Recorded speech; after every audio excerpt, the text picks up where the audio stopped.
முதல் வாழ்த்து விஸ்வாவினுடையது. சந்தோஷ பரவசத்தில் இருவர் கையையும் ஒன்றாக சேர்த்து பிடித்து குலுக்கிக் கொண்டிருந்தான் அவன்.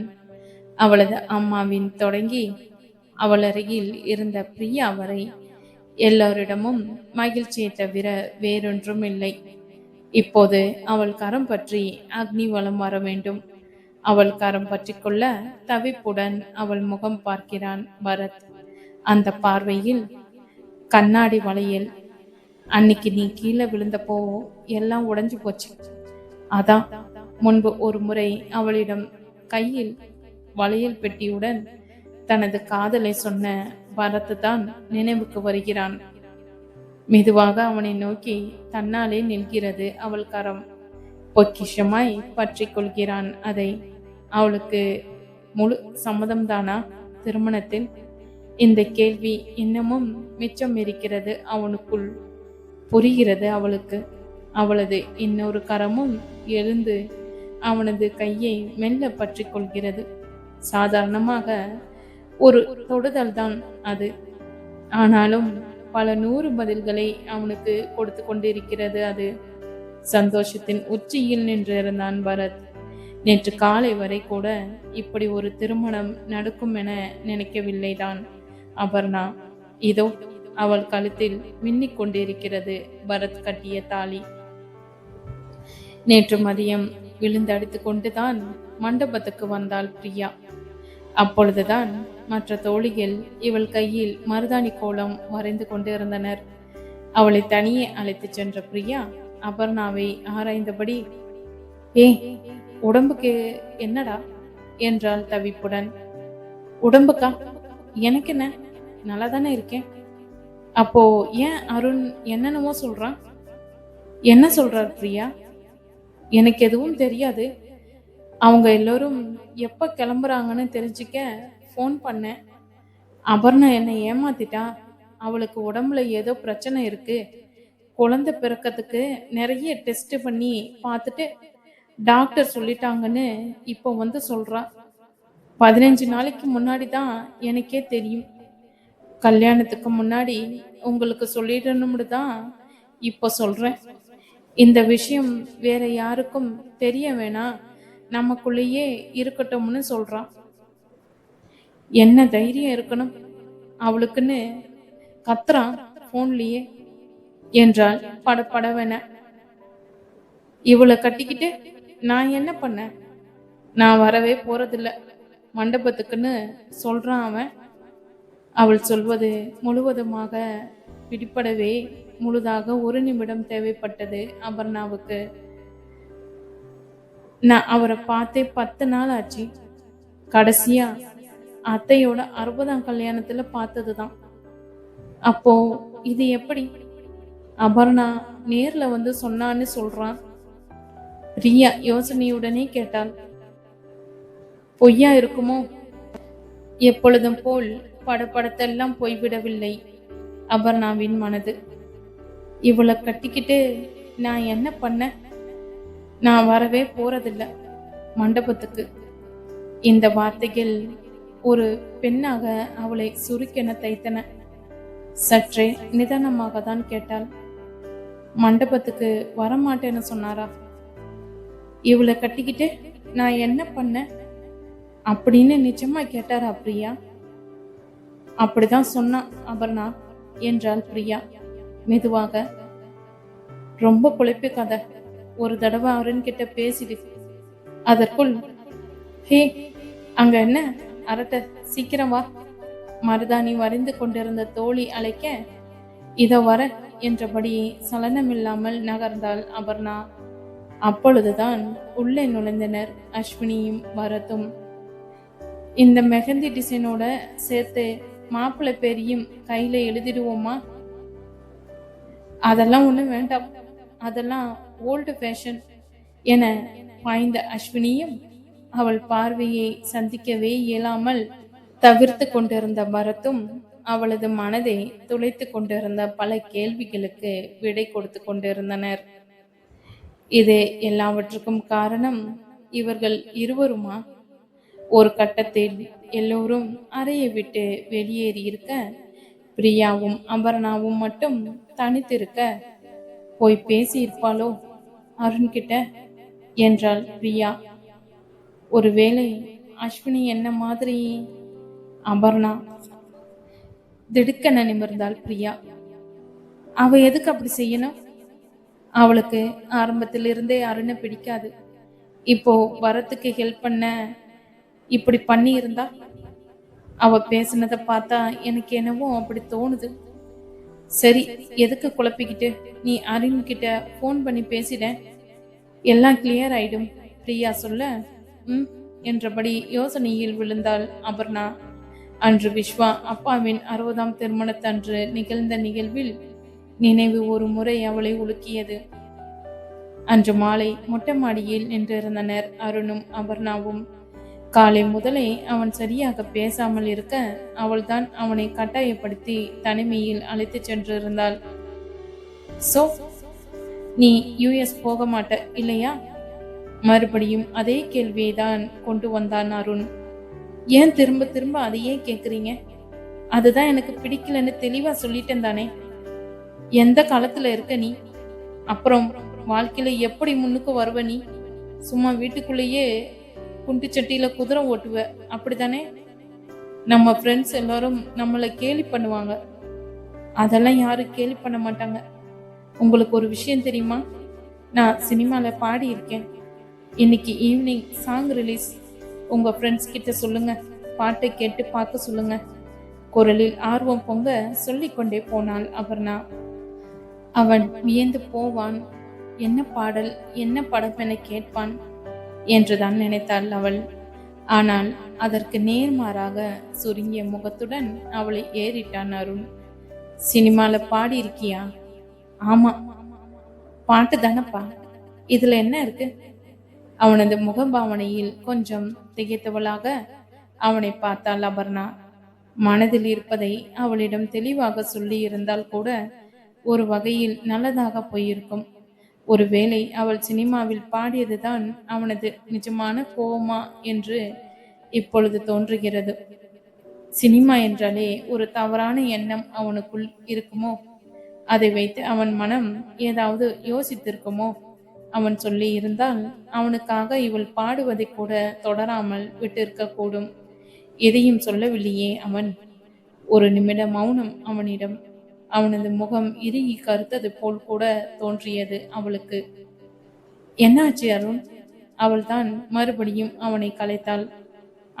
இல்ல, ஒண்ணுமில்ல. நாளைக்கு நீ ஆபீஸ் வர, அவ்வளவுதான். என்ன கல்யாணம் பண்ணிக்கிட்டு நான் சொல்றபடி கேட்டு நடந்துக்கிறேன். நான் உன்னோட பிஎல் கிட்டையும் பேசுறேன். நீ யுஎஸ் போற, அவ்வளவுதான். குரலில் ஏறிய காரத்துடன் அவன் சொல்ல, நோ அருண் என்றாள் மிக உறுதியான குரலில். இதுவரை அவனை அவள் இவ்வளவு உறுதியாக எதிர்த்து பேசியதில்லைதான். இந்த விஷயத்துல நான் முடிவெடுத்துட்டேன். என்னால ஆபீஸ் வர முடியாது. அவள் முடிக்கவில்லை. எல்லை மீறி போயிருந்தது அவன் கோபம். பலாரென அவன் விரல்கள் அவள் கன்னத்தில் இறங்கியே இருந்தன. சுளிரென்று வலி பிரவாகம். அவனது கோபத்தில் அளவை அந்த வழியில் அவளால் உணர முடிந்தது. உறைந்து போன சிலையாக நின்றிருந்தாள் அபர்ணா. அடுத்த நொடி, டே பொறுக்கி ராஸ்கல், என்ன தைரியண்டா உனக்கு? அவன் மீது பாய்ந்திருந்தான் பரத். அவன் எப்பொழுது அப்படி அங்கே வந்தான் என அவளுக்கு புரியவில்லை. அவன் மேல கைய வைக்கிற அளவுக்கு தைரியம் வந்துச்சாடா உனக்கு என்றபடி அவன் சட்டையை பிடித்திருந்தான் பரத். டே, நீ யாருடா நடுவுல? நான் கல்யாணம் பண்ண போற பொண்ணு. அவளை நான் என்ன வேணும்னாலும் செய்வேன். அருண் இவனை நோக்கி கை ஓங்க முயல. என்ன வேணாலும் செய்வியா? அவளை அடிக்கிறது என்ன? எங்க? அவ பக்கத்துல வா பார்க்கலாம். அதுக்கப்புறம் உடம்புல உயிர் இருக்காது. பொறுக்கி ராஸ்கல் சொல்லிக்கொண்டே ஓங்கிய அருணின் கையை தடுத்து மடக்கி அவனை அடித்துவிட பரத் கையை ஓங்கி இருக்க அதிர்ச்சியின் உச்சத்தில் இருந்த போதும் அவனை கஷ்டப்பட்டு அருணிடமிருந்து விலக்கி இருந்தாள் அபர்ணா. கடுங்கோபத்தில் பொங்கியவனாக இருவரையும் எரிக்கும் பார்வை பார்த்துவிட்டு மாடியை விட்டு விறுவிறுவென இறங்கி நடந்தான் அருண். தனது கோபத்தை கட்டுப்படுத்திக் கொள்ளவே முடியாதவனாக எரிமலையின் மொத்த ரூபமாக நின்றிருந்தான் பரத். ச்ச, ச்ச, காலால் தரையை ஓங்கி ஓங்கி மிதித்தான் அவன். இவனை போய் எப்படி அபர்ணா லவ் பண்ண? அவள் அருகில் வந்து அவன் விரல்கள் பதிந்திருந்த அவள் கன்னத்தை மெல்ல தொட்டு பார்த்தான் பரத். ஒண்ணுமில்ல பரத், விடுங்க. விலகி ஓரமாக சென்று நின்று கொண்டாள் அவள். அந்த நினைவுகள் ஒரு பக்கம் இப்பொழுது வந்து அழுத்தின. கோபக்காரன், அருண் பெரிய கோபக்காரன், அவ்வளவுதான். உன்னை அப்படியெல்லாம் விட்டுவிட மாட்டான். எந்த நிலையிலும் அருண் என்னை விட்டு கொடுக்க மாட்டான். அஸ்வினி ஏதாவது சொல்லி இருக்கக்கூடும். அந்த வேகத்தில் அவனும் ஏதாவது சொல்லி இருக்கக்கூடும். வருவான். இன்னும் சில மணி நேரங்களில் ராஜாவாக வந்து இறங்குவான். இன்னொரு பக்கம் மனம் அறுத்தியிட்டு கூறியது. என்ன அபர்ணா, போன் பேசி பாரு, மறுபடியும் சொன்னாள் பிரியா. வேண்டாம் பிரியா, பார்ப்போம் என்ன நடக்குதுன்னு. எனக்கு நம்பிக்கை இருக்கு, அருண் வருவாருன்னு உறுதியாக சொன்னாள் அவள். இவளை கட்டிக்கிட்டு நான் என்ன பண்ண? அந்த வார்த்தைகள் மறுபடியும் குத்தின அவளை. இல்ல, அதெல்லாம் கோபத்தில் வரும் வார்த்தைகள். வருவான், அருண் நிச்சயமாக வருவான். அந்த நேரத்தில் அவளை அழுத்திய இன்னொரு விஷயம் பரத். இதற்கெல்லாம் காரணம் பரத்தா? யோசித்தபடியே அவள் வெளியில் வர மேடையில் அவன் அபர்ணா விட்ஸ் அருண் என்ற பெயரை பதித்து கொண்டிருக்க உயிர் வரை வலித்தது அவளுக்கு. செய்வதையும் செய்துவிட்டு இப்பொழுது பெயரையும் அலங்கரித்து கொண்டிருக்கிறானே இவன். இவனும் இவ்வளவுதானா? அவனால் இப்படியெல்லாம் செய்ய முடியுமா? அவனால் எனக்கு துரோகம் செய்ய முடியுமா? நேரம் கடந்து கொண்டே இருந்தது. ஆனால் அப்பொழுது அருண் மீது இருந்த நம்பிக்கை மட்டும் கரையவில்லை அவளுக்கு. என்ன, ரொம்ப பயந்துட்டியா? பிரியா உன்கிட்ட சொல்லியிருப்பான்னு தெரியும். சும்மா கொஞ்ச நேரம் உன்னை டென்ஷன் பண்ணலான்னு தான். நான் கோபக்காரன் தான், ஆமா. ஆனா உன்னை ஏமாத்த மாட்டேன் எப்பவும். சொல்வான் பார், இப்பொழுது வந்து சொல்வான் பார். திரும்ப திரும்ப சொல்லி கொண்டாள் அவள். மாலை வந்தது, மழையும் வந்தது. ஆனால் அருண் மட்டும் வரவில்லை. அருண் கண்டிப்பாக வந்து விடுவான் என்ற அவளது நம்பிக்கை கோட்டையில் விழுந்தது பேரிடி. மன அழுத்தத்தை தாங்க முடியாமல் மயங்கி விழுந்தாள் அவள். அதன் பின் அவள் கண் விழிக்க அவர்களுக்கு தெரிந்ததை அவர்கள் பேசிக் கொண்டிருக்க இடையில் வந்தாள் அஸ்வினி. அப்பா, இந்த கல்யாணம் நின்று போனது ஒரு வகையில நல்லதுதான். அருண் அபர்ணாவை கை நீட்டி அடிச்சத நான் கண்ணால பார்த்தேன், சொல்லியே விட்டாள் அவள். என்னது, அடிச்சானா? அபர்ணா, இவ சொல்றது நிஜமா? ஆம் என தலை அசைத்தது அபர்ணாவின் தலை. எப்போ எப்ப நடந்தது இது? ஏன் என்கிட்ட சொல்லல? சரளன ஏறிய உச்சக்கட்ட கோபத்தில் எகிரினார் அப்பா. சலனம் இல்லாமல் அமர்ந்திருந்தாள் அபர்ணா. அஸ்வினியும் பதில் பேசவில்லை. அடிச்சானா? கை நீட்டி அடிச்சானா? என்கிட்ட சொல்லி இருந்தா அன்னிக்கே கல்யாணத்தை நிறுத்தி இருப்பேன். பொறுக்கி பொறுக்கி அவன் கத்தி கொண்டு இருந்தார் அப்பா. அப்பா, இவ்வளவு கோவப்பட்ட தருணங்கள் மிக குறைவு. அப்பா, கொஞ்சம் நிதானமா இருங்க. அபர்ணா சொல்ல, அவ்வளவுதான் முடிச்சு போச்சு. இனிமே அவன் வந்தாலும் இந்த கல்யாணம் நடக்காது என்றபடியே அபர்ணாவின் அருகில் அமர்ந்தார் அப்பா. அவள் முகம் பார்க்க அவர் குரல் இறங்கி கரைந்தது. எதுக்குடா அடிச்சா உன்ன? ரொம்ப வலிச்சுதாடா? கேட்டவரின் கண்ணில் கண்ணீர் ஏற்றம். அப்பா, அழுது இதுவரை பார்த்ததே இல்லை பெண். அப்பா, என்னப்பா நீங்க? அவள் குரலும் கரைய மெல்ல சொன்னார் அப்பா. நடந்தது எல்லாம் நல்லதுக்கு தான். நீ என் பொண்ணுடா. உன்னை அவனோட அனுப்பி விட்டுட்டு அவன் உன்னை அடிச்சானோ நீ எப்படி இருக்கியோன்னு தினம் தினம் பயந்துட்டு வாழ முடியாதுமா அப்பாவால. இங்க பாருங்க, நான் ஒன்னு சொல்றேன். இவளை பேசாம பரத்துக்கு கொடுத்துடுங்க. அவன் அவளை நல்லா பார்த்துப்பான். இது அம்மா. அவருக்கு அவசரம். அம்மா சட்டென பாய்ந்தாள். அபர்ணா, ப்ளீஸ், எல்லோரும் கொஞ்ச நேரம் வெளியே இருங்க. என்னை தனியா விடுங்க. எல்லோரும் விலகி வெளியே செல்ல கதவை சாத்தி கொண்டு பிரியாவின் அருகில் வந்து அமர்ந்தாள் அவள். வெளியே இடியும் மழையும் போட்டி போட்டு விளாசி கொண்டிருக்க, முடிந்து போனதா, எல்லாமே அவ்வளவுதானா, குமுறியது அவள் உள்ளம். மனம் ஒரு முடிவுக்கு வர அவசரமாக அருணின் எண்ணுக்கு முயன்றாள் அபர்ணா. சுவிட்ச் ஆஃப். இரண்டாவது முறை, மூன்றாவது முறை அதே பதில். அவளை அவர்கள் வீட்டு அழைப்பை தவிர்ப்பதற்காகவே தானே இப்படி செய்து வைத்திருக்கிறான். நன்றாக புரிந்தது அவளுக்கு. கன்னத்தில் அடித்த அடியை விட இந்த அடி உயிரில் கத்தியை பாய்ச்சுகிறதே. அப்படி என்ன தவறு செய்து விட்டேன் நான்? உன்னோட வாழ விருப்பமில்லை என்று நேரடியாக சொல்லி இருந்தால் கூட இவ்வளவு வலித்திருக்காதோ? அழுவதா, உடைந்து போவதா, அவன் மீது கோவப்படுவதா? நம்பிக்கை தளர்ந்து போன பின் எதற்குமே அர்த்தமில்லை என்றுதான் தோன்றியது அவளுக்கு. கண்ணீர் வரவில்லை, துளியும் வரவில்லை. அவள் இறுகி கிடந்த போது தட்டப்பட்டது அரைக்கதவு. பிரியா சென்று கதவை திறக்க வெளியே நின்று இருந்தான் பரத். நான் அபர்ணா கிட்ட கொஞ்சம் பேசணும்.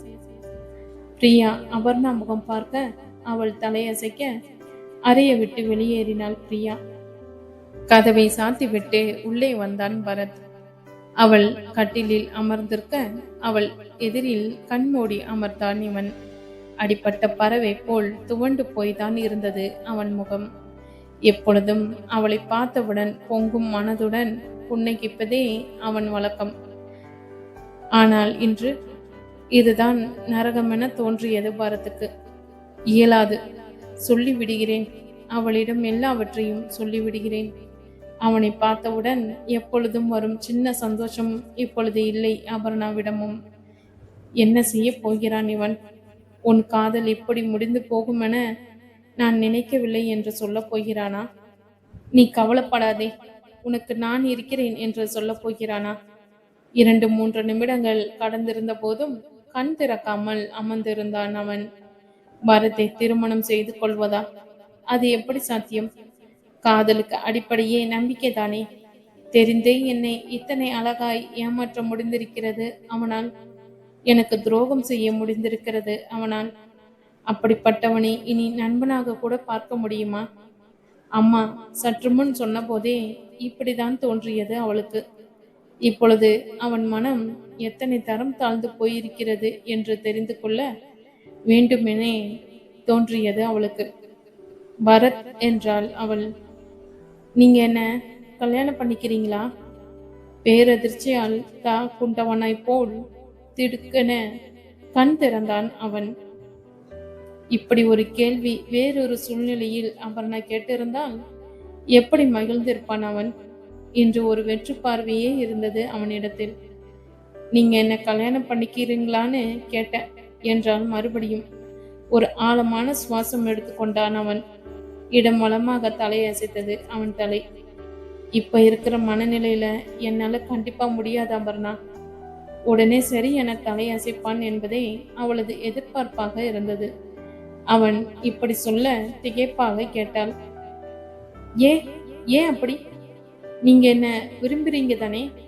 அவள் அவன் முகம் பார்த்து கேட்க, இல்ல கண்ணம்மா, உன்னை கல்யாணம் பண்ணிக்கிற தகுதி எனக்கு இருக்கான்னு தெரியல என்றபடியே எழுந்து அவள் பார்வையை தவிர்த்து ஜன்னலுக்கு அருகே சென்று மலையை வெறிக்க துவங்கினான் பரத். ஏன் பரத் இப்படி சொல்றீங்க என்று அவன் அருகில் வர, கண்ணம்மா ப்ளீஸ், விலகி நகர்ந்தான் அவன்.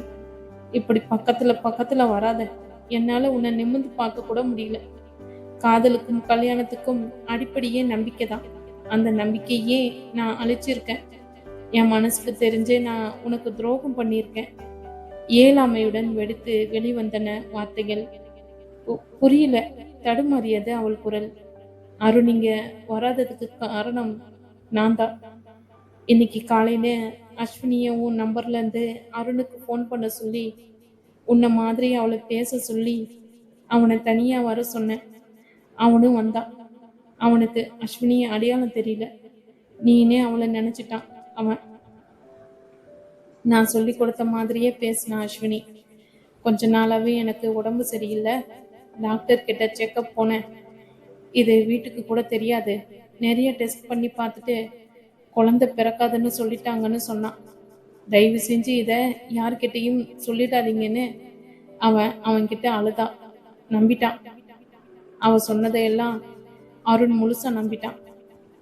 ப்ளீஸ், இதனால கல்யாணத்தை நிறுத்திடாதீங்க கெஞ்சினா அஸ்வினி. எந்த பதிலும் சொல்லாம கிளம்பி போயிட்டான் அவன். படப்படவனை நிறுத்தாமல், நடுவில் எந்த யோசனைகளும் இல்லாமல் வெளியில் மழை நீரை கொட்டி கொண்டிருக்கும் மேகங்களுக்கு இணையாக நடந்த எல்லாவற்றையும் அவளிடம் அவன் கொட்டிக்கொண்டே போக அசைவின்றி நின்றிருந்தாள் அபர்ணா. குழந்தை பிறக்காது, உடம்புல பிரச்சனைன்னு அஸ்வினி சொல்றான். உன்னை நிஜமா லவ் பண்றவனா இருந்தா உடனே உடம்புக்கு என்னம்மா பிரச்சனை, ஒரு வார்த்தையாவது கேட்கணும் இல்லையா? கேட்கல. அதை பத்தி எதுவுமே கேட்கல. அவனெல்லாம் ஒரு மனுஷன்னு. நீ சுயநலவாதி. அவன் பக்கா சுயநலவாதி. அப்பவே எனக்கு தெரியும் அவன் வரமாட்டான்னு. எஸ், திட்டம் போட்டுதான் இதை செஞ்ச. ஜன்னலை ஓங்கி குத்தினான் பரத். சில நொடிகள் மௌனமே அரசாண்டது அங்கே. பின்னர் மெல்ல திரும்பினான் அவன். துரோகம்தான் கண்ணம்மா இது. நான் உனக்கு தெரிஞ்சே செஞ்ச பெரிய துரோகம். ஆனா மன்னிச்சுடு, சாரி, இதெல்லாம் கண்டிப்பா சொல்லவே மாட்டேன். இந்த கல்யாணம் நின்று போனதுல எனக்கு சந்தோஷம், பெரிய சந்தோஷம், பெரிய பெரிய சந்தோஷம் என்றான் அழுத்தமாக. வார்த்தைகள் இல்லை அபர்ணாவிடத்தில். நான் தான் அன்னைக்கு உனக்கு வாக்கு கொடுத்தேன், உன்னையும் அவனையும் சேர்த்து வச்சுடுறேன்னு. ஆனா அன்னைக்கு மொட்டை மாடியில உன்னை அடிச்சான் கண்ணம்மா. அவன் என் கண்ணு முன்னாலே கை நீட்டி அடிச்சான்.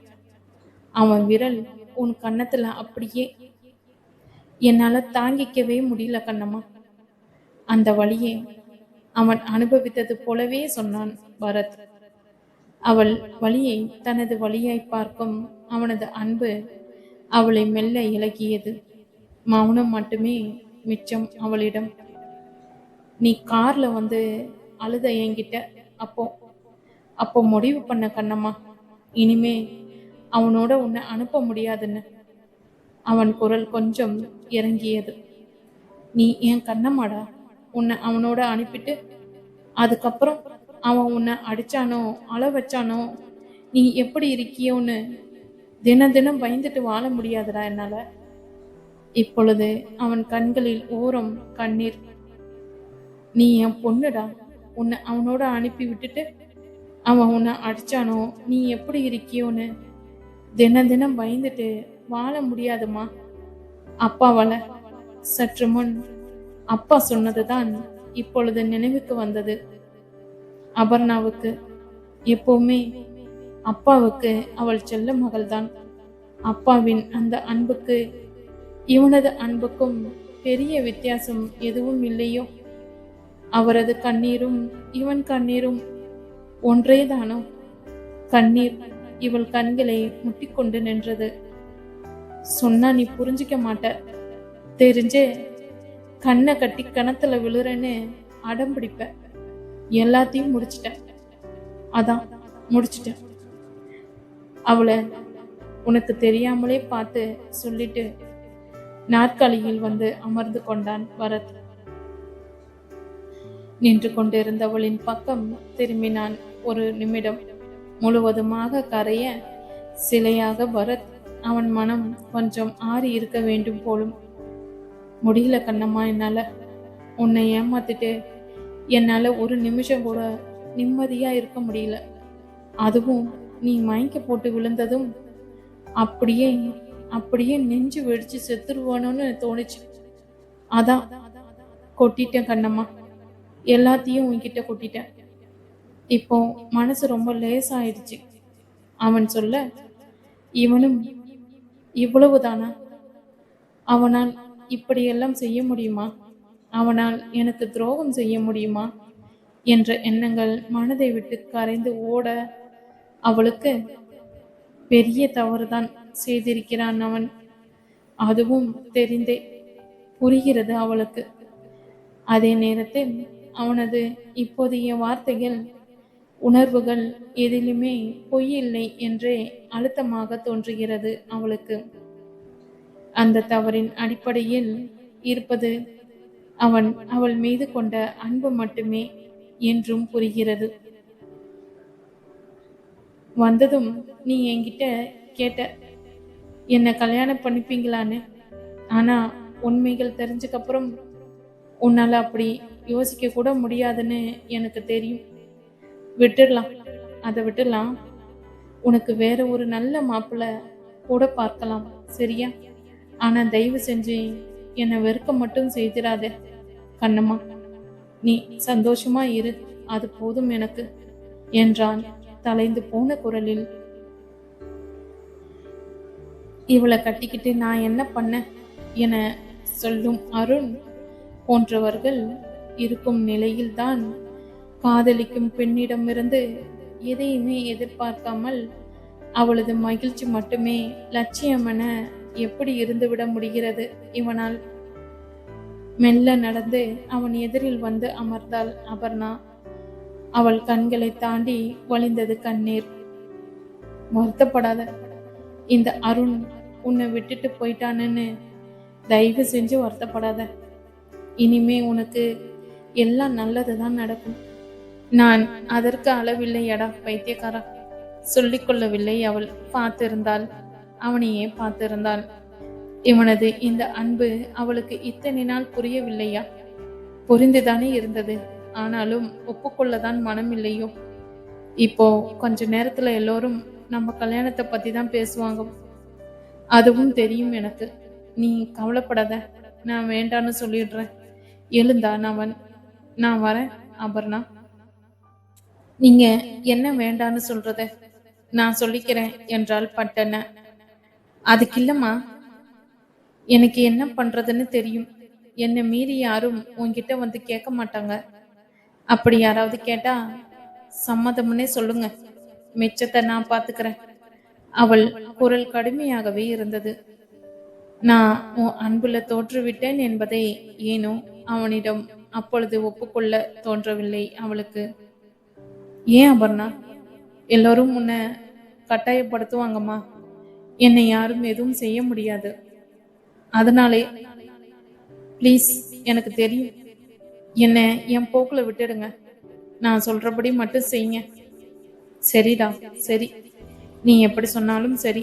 ஆனா அப்படி அதுக்கு மேல உன்னை யாராவது ரொம்ப கட்டாயப்படுத்தினாங்கன்னு தோணுச்சுன்னா எனக்கு ஒரே ஒரு மிஸ்டு கால் கொடு, போதும், நான் பாத்துக்கிறேன். ப்ளீஸ் பரத், இப்ப என்னை கொஞ்சம் தனியா விடுங்க. அவள் வெடிக்க பேசாமல் தலை அசைத்துவிட்டு சற்று தருமாறியபடியே நடந்தான் பரத். அவன் போகும் திசையையே கண்ணீருடன் பார்த்திருந்தாள் அவள்.